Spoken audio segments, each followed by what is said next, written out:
نحمدہ ونصلی علی رسولہ الکریم اما بعد اعوذ باللہ من الشیطان الرجیم بسم اللہ الرحمن الرحیم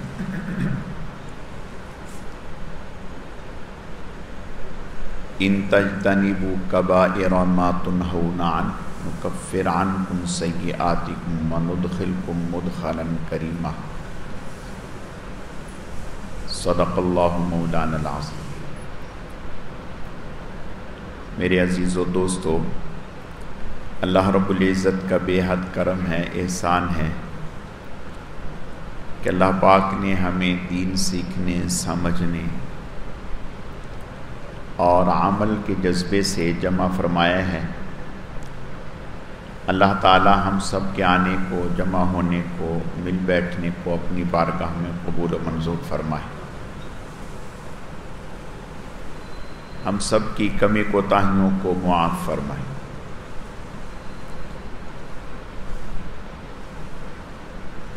دنیا میں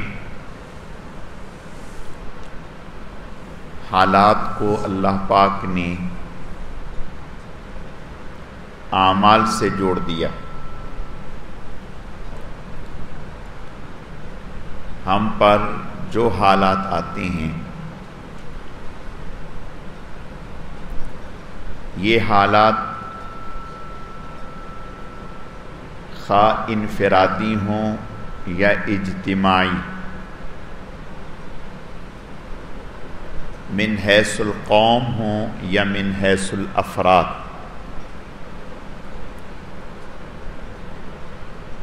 یہ حالات اعمال سے جڑے ہوئے ہیں۔ جیسے ہمارے اعمال ہوں گے ویسے ہی اللہ تعالیٰ کی طرف سے ہم پر حالات آئیں گے۔ اگر ہم اچھے اعمال اختیار کریں گے تو اللہ تعالیٰ کی طرف سے ہمارے لیے اچھے حالات پیدا کر دیے جائیں گے، اور اگر ہمارے اعمال ٹھیک نہ ہوئے، صحیح نہ ہوئے، تو پھر ویسے ہی حالات ہوں گے۔ ان اللہ لا ينظر الى صورکم واموالکم ولکن ينظر الى قلوبکم واعمالکم۔ اللہ کو شکلوں صورتوں سے پیار نہیں، بلکہ اللہ تعالیٰ کو ہم سے جو پیار ہے وہ ہمارے باطن کے اخلاص کی وجہ سے ہے۔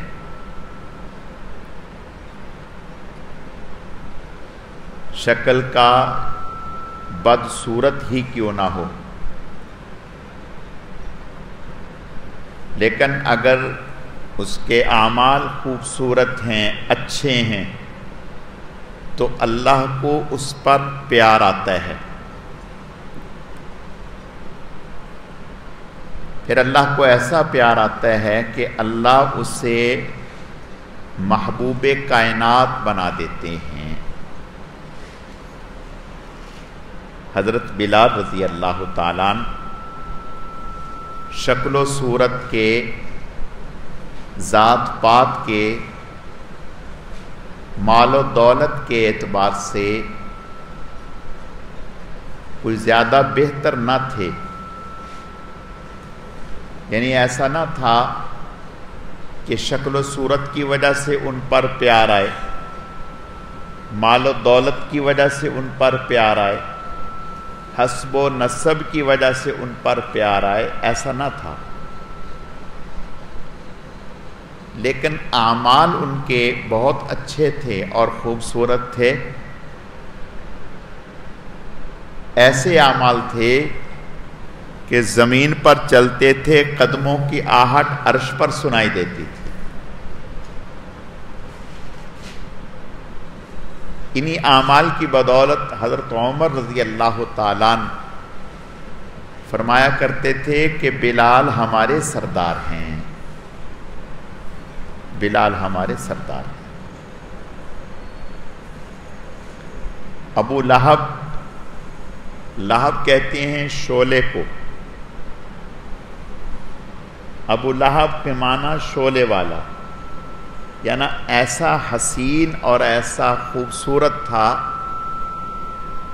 کہ رخسار ایسے چمکتے تھے جیسے آگ کا شعلہ ہوتا ہے، حسن و جمال کا پیکر، قریشی سردار،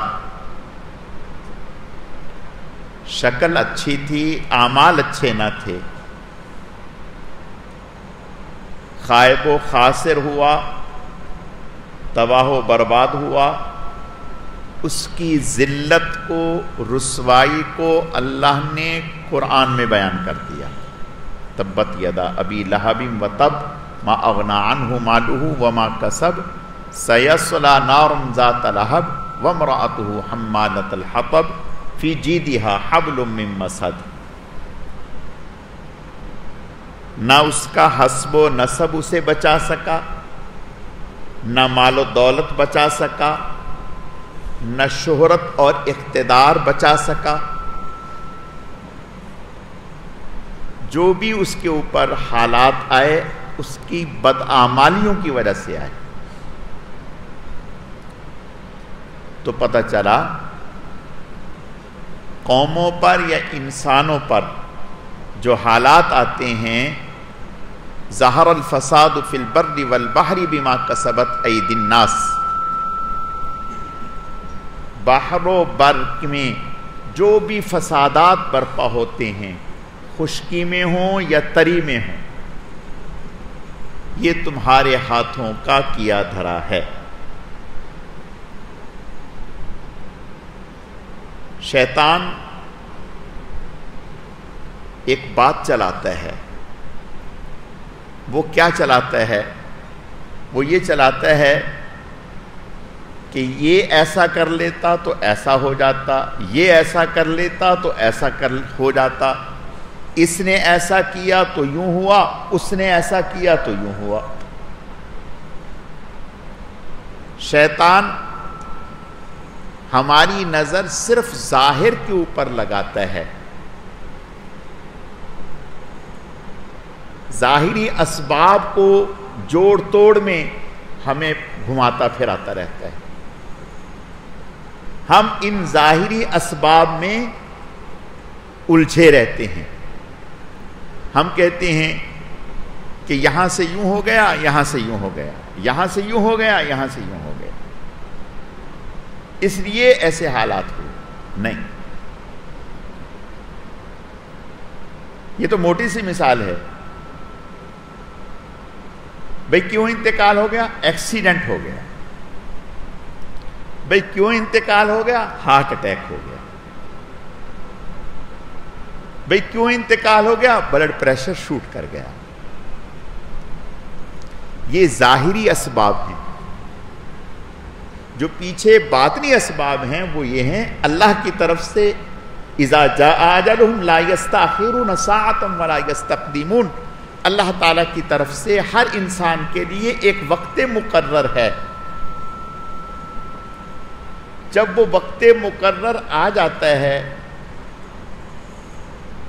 اس کی زندگی پوری ہو جاتی ہے، سبب کوئی بھی بن جائے۔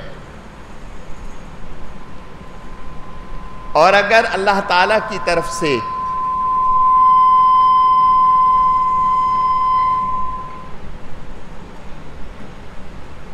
اللہ تعالیٰ کی طرف سے زندگی ہو، پھر ایکسیڈنٹ میں بھی لوگ بچ جاتے ہیں، پھر کورونا میں بھی لوگ بچ جاتے ہیں، پھر ہارٹ اٹیک میں بھی لوگ بچ جاتے ہیں۔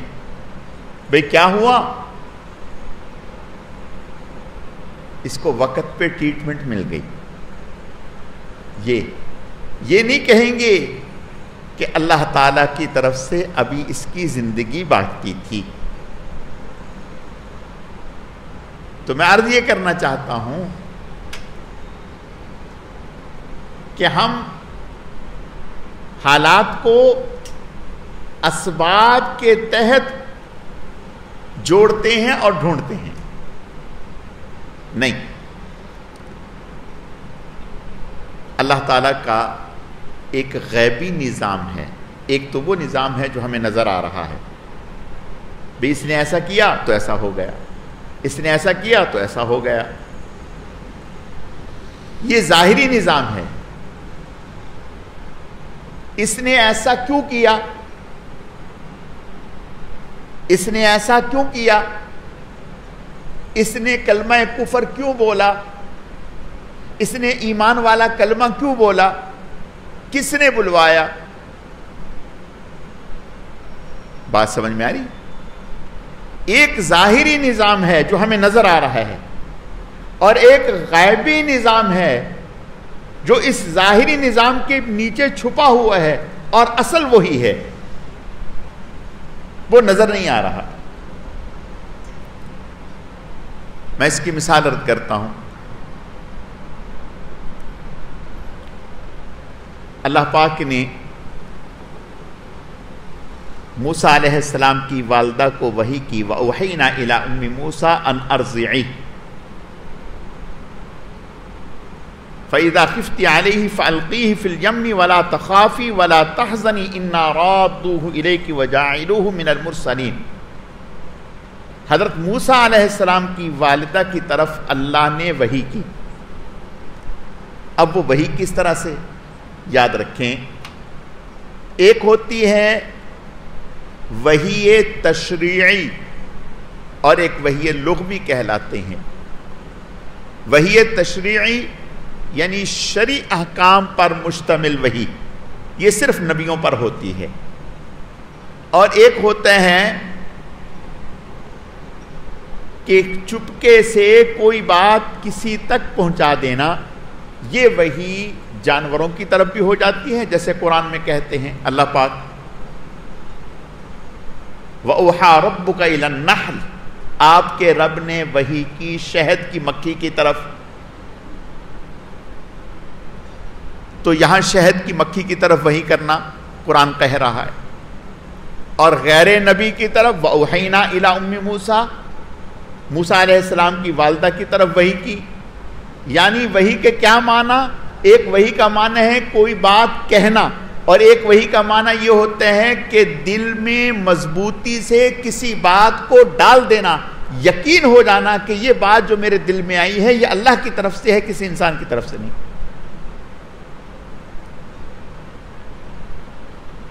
یہ وحی لغوی کہلاتی ہے، اور یہ وحی انسانوں کی طرف بھی ہو جاتی ہے، غیر نبیوں کی طرف بھی ہوتی ہے، جانوروں کی طرف بھی ہو جاتی ہے. تو موسیٰ علیہ السلام کی والدہ کی طرف کہا گیا کہ بھئی آپ پریشان نہ ہوں، ہماری ذمہ داری ہے اس کو آپ تک پہنچانا. آپ اس کو تابوت میں ڈالیں اور سمندر میں دریا میں ڈالیں. غرض یہ کہ سب کچھ کرنے کے بعد جب بچہ فرعون کے گھر میں پہنچا، اب اس کو دودھ پلانے کی کوشش کی. اب دیکھو، آپ کسی بھی چھوٹے سے بچے کو کسی بھی خاتون کا دودھ پلا سکتے ہیں، وہ پی لے گا. حضور علیہ السلام نے 4 عورتوں کا دودھ پیا، آپ علیہ السلام نے 4 عورتوں کا دودھ پیا. حضرت حلیمہ کا دودھ پیا، حضرت آمنہ کا دودھ پیا، اس کے علاوہ 2 عورتوں کا اور پیا. تو بچہ دودھ پی لیتے ہیں. لیکن یہ بچہ ایسا ہے کہ اسے دودھ پلانے کی کوشش کی جا رہی ہے، پی نہیں رہا. اب ہم کہہ رہے ہیں یہ پی نہیں رہا. قرآن کیا کہتے ہیں؟ وَحَرَّمْنَا عَلَيْهِ الْمَرَاضِعَ مِنْ قَبْلِ، ہم نے پہلے سے ہی اس پر اور عورتوں کا دودھ حرام کر دیا. یہ پی نہیں رہا، کوئی اس کو پینے نہیں دے رہا. بات سمجھ میں آ رہی؟ یہ کون ہوتا ہے نہ پینے والا؟ نہیں، کوئی طاقت ہے جو بڑی قوی ہے، مضبوط ہے، وہ اس چھوٹے سے بچے کو بھی کسی اور کا دودھ نہیں پینے دے رہی. اب دیکھو، ہمارے گھروں میں تو بچے ہوتے ہیں نا چھوٹے چھوٹے جو دودھ پیتے ہیں، وہ کتنی باتیں کر لیتے ہیں. کچھ بھی نہیں، کوئی بات نہیں کرتے. لیکن ایک چھوٹا بچہ ایسا ہے جس کو لے کر حضرت مریم بستی میں آتی ہیں اور پریشان ہیں کہ میری شادی نہیں ہوئی اور مجھے بیٹا ہو گیا، اب بستی میں آؤں گی تو بستی والے کیا کہیں گے؟ اور کہا یا اخت ہارون ما کان ابوک امرأ سوء وما کانت امک بغیہ، اے ہارون کی بہن، نہ ماں ایسی نہ باپ ایسا، یہ آپ نے کیا حرکت کی؟ فاشارت الیہ، حضرت مریم نے اس کی طرف اشارہ کیا کہ مجھ سے نہیں، اس سے پوچھو کیف نکلم من کان فی المہد صبیا، وہ کیسے کلام کرے گا جو ابھی پنگھوڑے میں ہے، جو گود میں ہے، وہ کیسے کلام کرے گا؟ اللہ اکبر۔ اب وہ بچہ بول رہا ہے قال انی عبد اللہ۔ اب بتاؤ دیانتداری سے 2 دن کا بچہ، 4 دن کا بچہ، 5 دن کا بچہ، 10 دن کا بچہ وہ بول سکتا ہے؟ وہ کبھی آپ نے بولتے دیکھا ہے؟ نہیں بولتا۔ اب یہ کیوں بول رہا ہے؟ اور بول بھی رہا ہے تو کوئی آل فال نہیں بول رہا، بے معنی بات نہیں کہہ رہا، با معنی گفتگو کہہ رہا ہے انی عبد اللہ، میں اللہ کا بندہ ہوں، آتانی الکتاب، مجھے کتاب دی ہے، وجعلنی نبیہ، مجھے نبی بنایا ہے۔ پوری تقریر کر دی، بیان کر دیا۔ تو یہ بول نہیں رہا، کوئی بلوا رہا ہے۔ بات سمجھ میں؟ یہ نہیں بول رہا، کوئی بلوا رہا ہے۔ سمجھانا کیا چاہتے ہیں اللہ کہ نظام جو تم اپنی آنکھوں سے دیکھ رہے ہو یہ وہ نہیں ہے، اصل اس کے پیچھے نظام ہمارا چل رہا ہے۔ اصل اس نظام کے پیچھے ہماری مرضی کار فرما ہے، ہماری مرضی چل رہی ہے۔ میں اور آپ وہی جانتے ہیں جو کچھ ذہن میں ہوتا ہے۔ ابھی اگر بیٹھے ہوئے ہم سے کوئی پوچھے کہ صبح آپ کے ذہن میں کیا آئے گا، کیا خیالات آئیں گے، صبح آپ کے ذہن میں کیا خیالات آئیں، آپ کہیں گے صبح کی بات کر رہے ہیں، 1 گھنٹہ بعد میں نہیں بتا سکتے ہمارے ذہن میں کیا کچھ آئے گا۔ خالق کائنات رب ذوالجلال ہمارے پیدا ہونے سے ہزاروں سال پہلے، بہت ہی پہلے سب کی شکلیں اللہ کو معلوم ہیں، سب کی عقلیں معلوم ہیں، سب کی وضاقتہ معلوم ہے، سب کا جسم معلوم ہے، سب کے دل و دماغ میں گزرنے والے پوری زندگی کے خیالات اللہ کو معلوم ہیں۔ تو قادر مطلق تو وہ ہے۔ میں عرض یہ کرنا چاہتا ہوں، بات سے بات آگے نکل رہی ہے، جو اصل بات میں عرض کرنا چاہتا ہوں وہ یہ کہ حالات جو ہم پر آ رہے ہیں، خواہ من حیث القوم، پوری قوم کے اعتبار سے ہوں یا کسی فرد واحد کے اعتبار سے ہوں، یاد رکھیں اس کے پیچھے ہمارے اعمال ہیں، اس کے پیچھے ہمارے اعمال ہیں۔ اور قرآن پاک میں اللہ کہتے ہیں وَلَوْ أَنَّ أَهْلَ الْقُرَىٰ آمَنُوا وَاتَّقَوْا لَفَتَحْنَا عَلَيْهِمْ بَرَكَاتٍ مِّنَ السَّمَاءِ وَالْأَرْضِ، اگر بستی والے ایمان لے آتے، وَاتَّقَوْا تقوی اختیار کر دیتے، لَفَتَحْنَا عَلَيْهِمْ بَرَكَاتٍ مِّنَ السَّمَاءِ وَالْأَرْضِ، زمین و آسمان کی برکتوں کے دروازے ہم پر ان پر کھول دیتے۔ یہ کون کہہ رہے ہیں؟ اللہ کہہ رہے ہیں اگر بستی والے اہل کتاب ایمان لے آتے، تقوی اختیار کر لیتے، لفتحنا علیہم برکات من السماء والارض، زمین و آسمان کی برکتوں کے منہ کھول دیتے۔ ہمارے لیے بھی اللہ کا یہ اعلان ہے، یہ اعلان ہمارے لیے بھی ہے۔ کیا؟ ایمان بھی لے آئیں، اور ایمان لانے کے بعد صرف اتنا ہی نہیں کہ ایمان لے آئے کافی ہو گیا، نہیں، ایمان کے بعد تقوی ہے۔ وَمَن يَتَّقِ اللَّهَ يَجْعَلْ لَهُ مَخْرَجًا وَيَرْزُقْهُ مِنْ حَيْثُ لَا يَحْتَسِبُ، یہ اللہ فرما رہے ہیں جو تقوی اختیار کرتے ہیں کوئی بڑی سے بڑی مشکل، کوئی بڑی سے بڑی مصیبت، کوئی بڑی سے بڑی پریشانی اللہ یوں نکال دیں گے جیسے مکھن سے بال نکال دیتے ہیں۔ ایک اعلان تو یہ، وَيَرْزُقْهُ مِنْ حَيْثُ لَا يَحْتَسِبُ، ایسی جگہوں سے رزق دیں گے کہ جس کا کبھی اس نے سوچا بھی نہیں ہوگا۔ ایسی جگہوں سے اللہ رزق دیں گے کہ کبھی سوچا بھی نہیں ہوگا۔ میں نے پہلے بھی کئی دفعہ عرض کیا ہے، حضرت جعفر طیار رضی اللہ تعالیٰ، حضرت جعفر طیار رضی اللہ تعالیٰ یہ ام المساکین کہلاتے تھے، مسکینوں کی ماں۔ بہت مسکینوں سے محبت کرتے تھے، خرچ کرتے تھے۔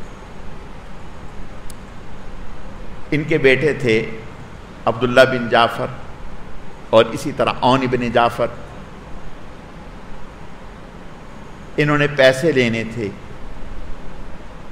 حضرت زید بن عوام رضی اللہ تعالیٰ، اور پیسے بھی کتنے؟ 22 لاکھ روپیہ، یا کم و پیش اس کے قریب قریب، پوری فگر یاد نہیں لیکن ایک بڑی رقم لینی تھی حضرت زید بن عوام رضی اللہ تعالیٰ عنہ۔ زبیر بن عوام رضی اللہ عنہ، زبیر بن عوام کا انتقال ہو گیا۔ حضرت زبیر بن عوام رضی اللہ تعالیٰ عنہ جب انتقال کرنے لگے تو اپنے بیٹے کو بلا لیا۔ سمجھنے والی بات ہے اور بخاری شریف کا واقعہ ہے، ایک جگہ نہیں ساری کتابوں میں موجود ہے۔ حضرت زبیر بن عوام رضی اللہ تعالیٰ عنہ نے جب انتقال ہونے لگا تو اپنے بیٹے کو بلا لیا، حضرت عبداللہ بن زبیر کو رضی اللہ تعالیٰ، بلا کر کے کہا کہ دیکھو میرا تو ہونے لگا انتقال، میں تو اس دنیا سے جا رہا ہوں، لیکن میرے اوپر قرض ہے۔ وہ پہلا واقعہ بھی یاد رکھنا، کس کا؟ عبداللہ بن جعفر والا۔ اس واقعے کے بعد وہ سناتا ہوں۔ تو یہ اپنے بیٹے سے کہنے لگے کہ میرے اوپر قرض ہے اور پہلے میرا قرض اتار دیں، اور اگر میرا قرض نہ اترے تو عرب میں ایک اچھی بات یہ تھی، ان لوگوں میں وہ آپس میں مواخات قائم کر لیتے تھے۔ مواخات، بھئی مواخات کیا نام کس چیز کو کہتے ہیں؟ بھئی سعد ہمارے بھائی ہیں، ہم سعد کے بھائی ہیں، بھئی مشکل میں ہم اس کا ساتھ دیں گے، یہ ہمارا ساتھ دیں گے، زندگی میں کوئی پریشانی آ گئی یہ ہمیں نہیں چھوڑیں گے، ان پر کوئی پریشانی آ گئی ہمیں نہیں چھوڑیں گے۔ اس کو کہتے تھے مواخات، آپس میں بھائی چارہ قائم کرنا۔ تو حضرت عبداللہ بن زبیر رضی اللہ تعالیٰ عنہ نے اپنے ابا سے کہا، حضرت زبیر بن عوام نے بیٹے سے کہا کہ دیکھو میری زمینیں یہ پلاٹ ہے، یہ پلاٹ ہے، یہ پلاٹ ہے، یہ مکان ہے، یہ فلاں جگہ، یہ فلاں جگہ، یہ جگہیں ہیں، ساری جگہیں بیچنے کے بعد میرا قرض اتار دینا۔ اور قرض کتنا تھا اس وقت؟ 22 لاکھ۔ کتنا؟ اس وقت، آج نہیں، اس وقت 1400 سال پہلے 22 لاکھ۔ اب سوچیں آج کے کتنا ہوگا، آج کا کتنا ہوگا۔ کہا کہ اگر نہ بات بنے، سارا کچھ بیچنے کے بعد بھی میرا قرض نہ اترے تو پھر میں نے ایک سے بھائی چارہ قائم کیا ہوا ہے، مواخات قائم کی ہوئی ہے، اس کے پاس چلے جانا اور اس کو کہنا کہ ابا نے آپ سے بھائی چارہ قائم کیا تھا تو ابا کے اوپر اتنا قرض ہے، وہ اتر نہیں رہا، اب آپ کچھ مدد کریں اور وہ میرا قرض اتار دے۔ تو بیٹا کہتا ہے کہ میں بڑا خوش ہوا کہ چلو یہ اچھا ہو گیا، اس لیے کہ 22 لاکھ معمولی رقم نہیں تھی، اور جو جائیداد ابا نے بتائی تھی تو وہ اتنی تھی نہیں، وہ تو چند لاکھ میں اڑ گئی، اڑ جائے گی۔ تو میں نے ابا سے پوچھا کہ ابا وہ کون شخص ہے، ذرا اس کا نام، وہ کہاں رہتا ہے؟ کہا اس کو تلاش کرنا کوئی مشکل نہیں ہے، بہت آسان ہے۔ کہا پھر بھی؟ کہا وہ میرے اللہ ہیں، وہ میرے اللہ ہیں۔ جب بھی کوئی مشکل آئے تو یوں کہنا، 2 رکعت نماز نفل پڑھ کے دروازہ بند کر کے کہنا اے زبیر کے مولا، بس یہ کہنا اے زبیر کے مولا، دیکھو کام کیسے ہوتا ہے۔ اللہ اکبر۔ تو یہ کہتے ہیں ابا کا انتقال ہو گیا۔ انتقال کرنے کے بعد ایک صحابی آئے، غالباً حضرت حکیم بن حزام رضی اللہ تعالی۔ انہوں نے کہا کہ سناؤ ابا کے اوپر کتنا قرض ہے؟ تو کہتے ہیں میں نے کہا 1 لاکھ۔ 21 لاکھ چھپا دیا، 21 لاکھ چھپا دیا، 1 لاکھ بتایا۔ اس نے کہا اللہ آپ کے ابا پر رحم کرے، یہ کیسے اترے گا؟ چھوڑا کیا ہے؟ کہتے میں نے کہا یہ۔ کہتے پھر میں نے کہا کہ اگر 21 اور ہو، اللہ اب یہ کیسے اترے گا؟ یہ تو نہیں اترے گا۔ کہنے انہوں نے بھی میرے ابا سے قرض لینا تھا، تو انہوں نے کہا کہ بھئی چلو میں تو اپنا معاف، انہوں نے کہا نہیں معاف نہیں کرنا، آپ کا قرض دیں گے۔ جتنے بھی قرض خواہ تھے سب آ گئے۔ انہی میں حضرت عبداللہ بن جعفر بھی تھے جنہوں نے قرض لینا تھا، لیکن وہ نہیں آئے ان کے پاس۔ انہوں نے حضرت عبداللہ بن زبیر نے حضرت عبداللہ بن جعفر سے کہا کہ میرے ابا نے آپ کے ابا سے قرض لینا تھا، میرے ابا نے آپ کے ابا سے قرض لینا تھا۔ انہوں نے کہا ٹھیک ہے، اگر آپ کے ابا کا میرے ابا پر قرض ہے تو میں دینے کے لیے تیار ہوں۔ کتنا ہے؟ اتنا ہے۔ انہوں نے کہا ٹھیک ہے، جب کہیں گے میں۔ بعد میں جا کے دیکھا، کہا سوری غلطی ہو گئی، نہیں میرے ابا نے آپ کے ابا کا قرض دینا ہے، ہم نے آپ کا قرض دینا ہے۔ کہا ٹھیک ہے، کہا کہ ہم معاف کرتے ہیں۔ حضرت عبداللہ بن جعفر نے کہا معاف کرتے ہیں، کہا نہیں معاف نہیں، لوٹائیں گے۔ کہا بتائیں، سہولت سے پیسے دیں گے؟ کہا پیسے نہیں، زمین لے لو۔ کہا ٹھیک ہے، کہاں زمین دیں گے؟ کہاں لیں گے؟ کہا جہاں مرضی دے دو۔ زمین وہ دی جس کو پانی نہیں لگتا تھا، جس کو پانی ہی نہیں لگتا تھا۔ کہا یہ زمین ٹھیک ہے؟ انہوں نے کہا بالکل ٹھیک ہے، کوئی حرج نہیں۔ کہا دیکھو اس کو پانی نہیں لگتا، کہا کوئی مسئلہ نہیں، ہمیں قبول ہے۔ انہوں نے زمین دے دی، انہوں نے لے لی۔ انہوں نے اپنے خادم سے کہا، حضرت عبداللہ بن جعفر نے اپنے غلام سے کہا جاؤ بھی لوٹا لاؤ۔ لوٹا لائے، وضو کیا اور وضو کر کے کہا یہاں مصلی بچھاؤ۔ مصلی بچھا کر کے دعا مانگی، اللہ نے وہاں سے پانی کا چشمہ جاری کر دیا۔ یہ کیا ہے؟ وَلَوْ أَنَّ أَهْلَ الْقُرَىٰ آمَنُوا وَاتَّقَوْا لَفَتَحْنَا عَلَيْهِمْ بَرَكَاتٍ مِّنَ السَّمَاءِ وَالْأَرْضِ، زمین و آسمان سے برکتوں کے دروازے کھل جائیں گے۔ اب